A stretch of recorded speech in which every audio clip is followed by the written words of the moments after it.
فی زمانہ یعنی اس زمانے میں کیا شاعری صرف تضییع اوقات ہے یا اس کا کوئی فائدہ بھی ہے؟ کیونکہ شاعری میں انسان کا بہت وقت جو ہے وہ صرف ہوتا ہے، اور اتنا باریک فن ہے کہ جتنی دیر میں انسان شاعری سیکھتا ہے اس کے رموز اور اسرار سے آگاہی حاصل کرتا ہے، اور علم عروض کی کچھ اس کو یوں سمجھے کہ سوجھ بوجھ حاصل ہوتی ہے۔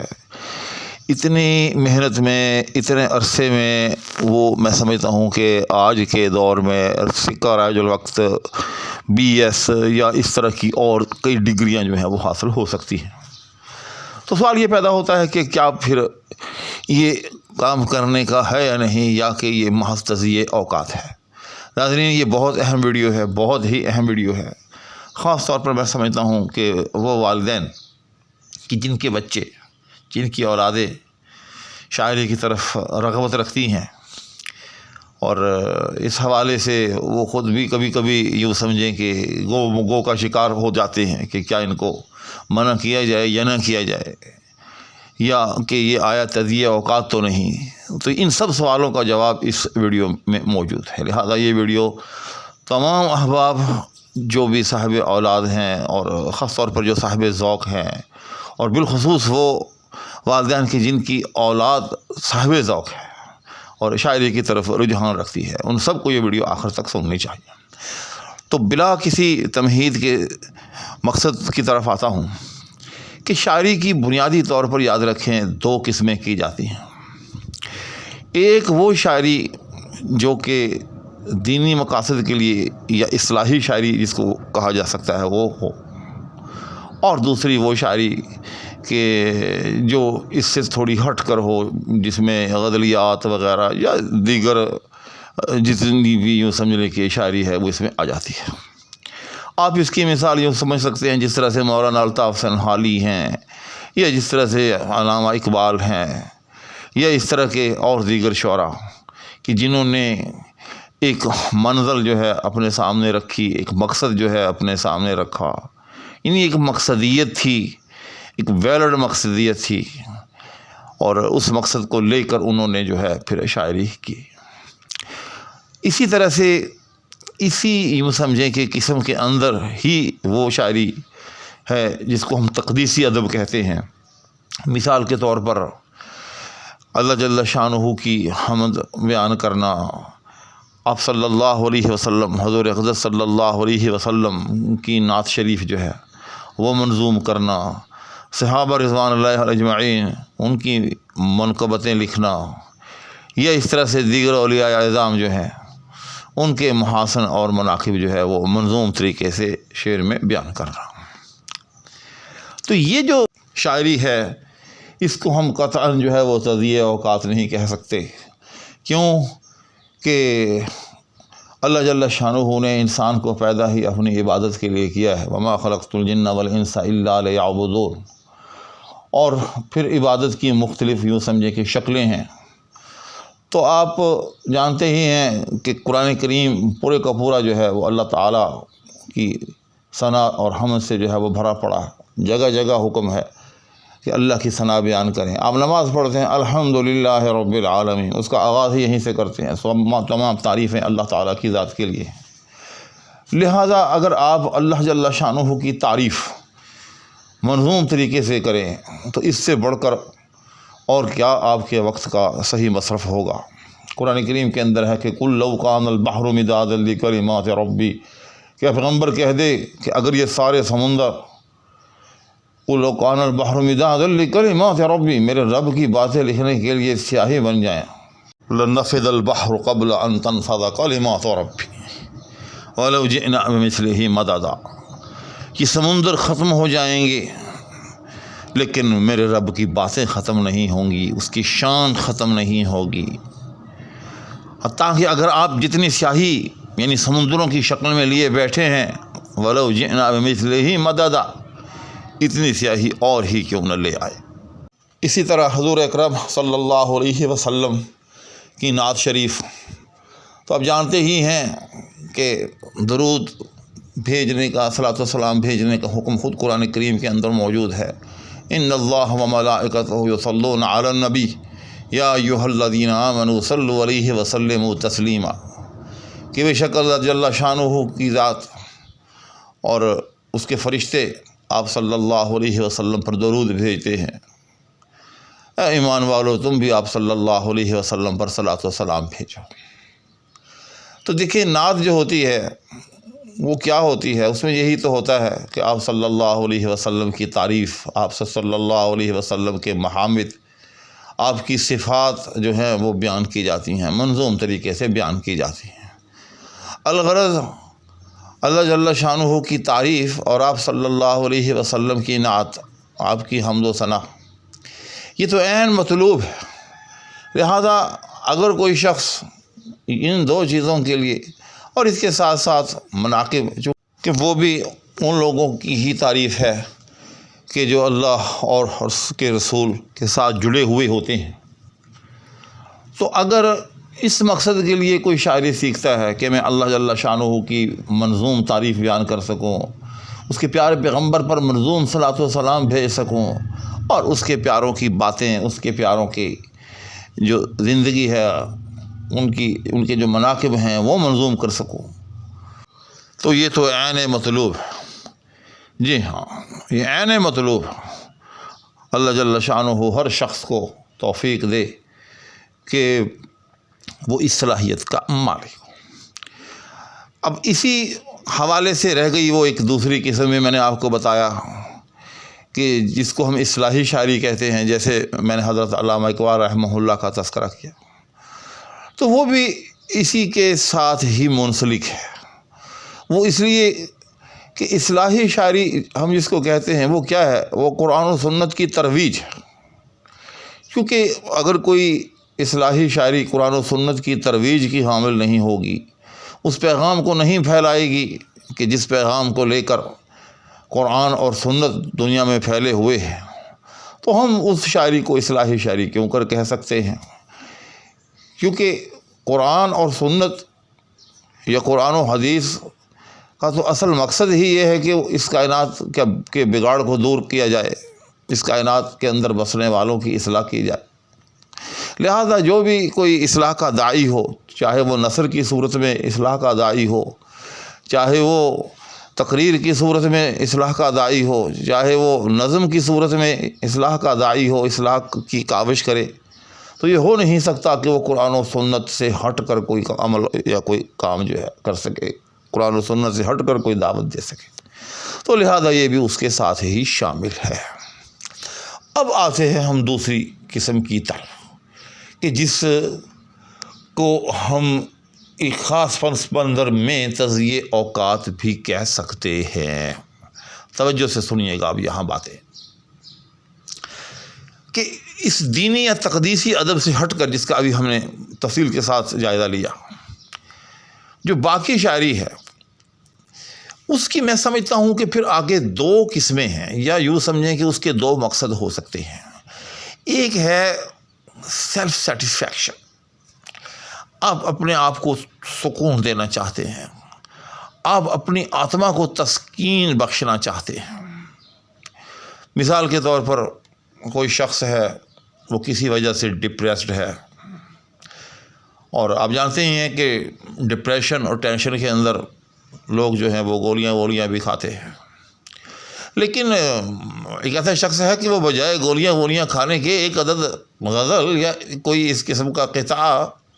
وہ کہتا ہے، اور اس کے کہتے ہی اس کو ایک ایسا ابدی قسم کا سکون حاصل ہوتا ہے، اس کی روح کو ایک قرار سا آ جاتا ہے، حتیٰ کہ وہ ٹینشن، وہ ڈپریشن کی جس کے لیے وہ کسی ڈاکٹر کی دکان پر جانے کو ہی تھا، اب اسے ضرورت نہیں رہتی۔ تو بھائی ہم کیوں کر کہہ سکتے ہیں کہ اس نے اپنا وقت ضائع کیا؟ اس نے تو بغیر کسی سائیڈ ایفیکٹ کے، ہاں یہ سائیڈ ایفیکٹ کا لفظ یہاں ایک طرح سے درست نہیں، اس کی میں ابھی تفصیل بیان کرتا ہوں۔ تو بہرحال اس نے تو یوں سمجھیں کہ ڈاکٹر سے اپنی جان بھی بچا لی اور اپنے پیسے بھی بچا لیے، لہذا میں اس کو بھی ایک شاعری کا مقصد کہوں گا لہذا اگر کوئی سیلف سیٹسفیکشن کے لیے، سیلف ٹریٹمنٹ کے لیے، ڈپریشن سے نکلنے کے لیے، ٹینشن کو ریلیز کرنے کے لیے کوئی شعر گوئی کا عمل کرتا ہے یا شعر سیکھتا ہے، بات سیکھنے کی ہو رہی ہے، ظاہر ہے جب سیکھے گا تو شاعری کرے گا بھی، تو اس مقصد کے لیے شاعری سیکھتا ہے تو ہم اسے بھی جسٹیفائی کریں گے اور اس کے اس عمل کو، یعنی شاعری سیکھنے کے عمل کو تضییع اوقات نہیں کہیں گے۔ اب آتے ہیں ایک اور ڈائمینشن کی طرف کہ آپ شاعری کے ذریعے کیا کرنا چاہتے ہیں؟ پیسہ کمانا چاہتے ہیں، یعنی آپ شاعری کو بطور بزنس جو ہے وہ یوز کرنا چاہتے ہیں۔ آپ اس لیے شعر کہنا چاہتے ہیں کہ آپ کی روزی روٹی جو ہے وہ چل نکلے، یعنی ایک جاب کے طور پر۔ تو یہاں یاد رکھے کہ لوگوں کی پھر دو قسمیں ہیں۔ ایک وہ لوگ ہیں کہ جو پبلشنگ سے اور پریس سے، میڈیا سے آلریڈی اٹیچ ہیں۔ مثال کے طور پر ایک صاحب ہیں، وہ بچوں کے لیے منظوم چھوٹی موٹی کہانیاں لکھتے ہیں اور ان کی کہانیاں جو ہیں وہ مارکیٹ کے اندر چھپ پر فروخت ہوتی ہے، تو بھائی اس کو تو ضرور سیکھنا چاہیے، اس کو تو میں سمجھتا ہوں اپنے بچوں کو بھی شاعری سکھانی چاہیے۔ کیوں؟ ظاہر ہے اس کی لائن بنی ہوئی ہے، ایک فن ان کے گھر میں موجود ہے، پبلشرز ان کے ساتھ اٹیچ ہیں،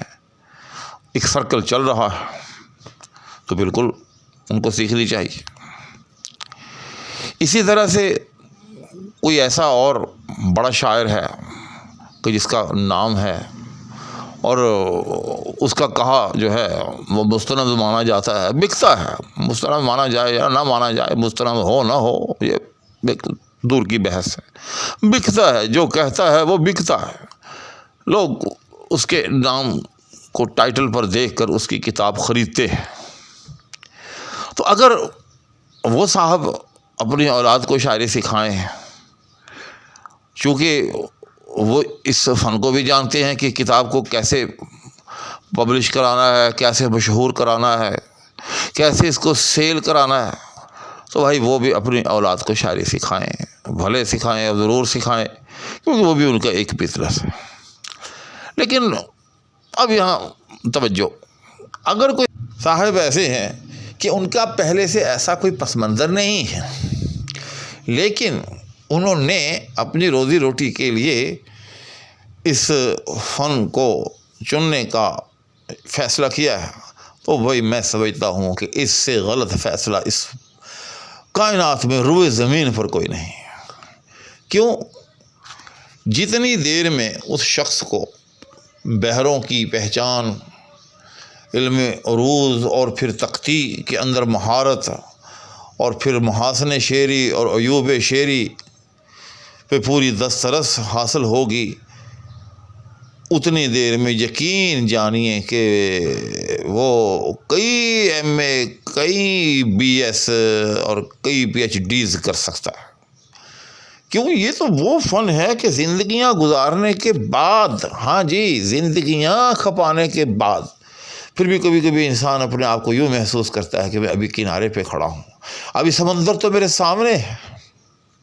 ابھی تو میں نے دریا عبور کرنا ہے، ابھی تو صرف پاؤں بھیگے ہیں۔